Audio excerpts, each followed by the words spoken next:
Let's quickly go over the steps you need to get started working with the Arduino IoT Cloud platform. We will go through each of these steps in detail, but first here's a high-level overview of the entire process. First, we will need to create an Arduino account. This is a free account and setup is a breeze. We will need to do this as we will be using the Arduino web editor, and this is how we will set up and manage our board and IoT projects. Next, we will need to install the Arduino Create plugin. This plugin allows us to upload sketches from the browser onto our boards via a USB cable or network. Once the plugin is installed, we will then move on to the process of setting up our maker board. The Arduino Create website makes this easy for us and provides a step-by-step process to guide us through everything we need to do.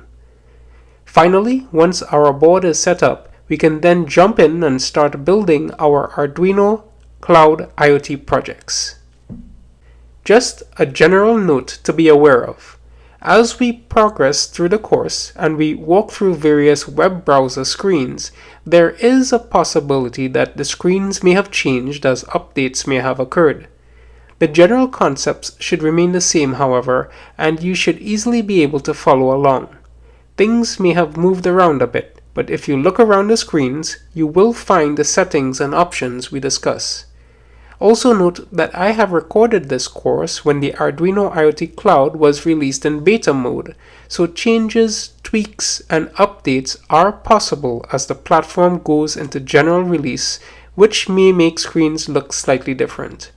I'll be sure to keep things up to date, but you should still be able to follow along with the steps as we progress in this course.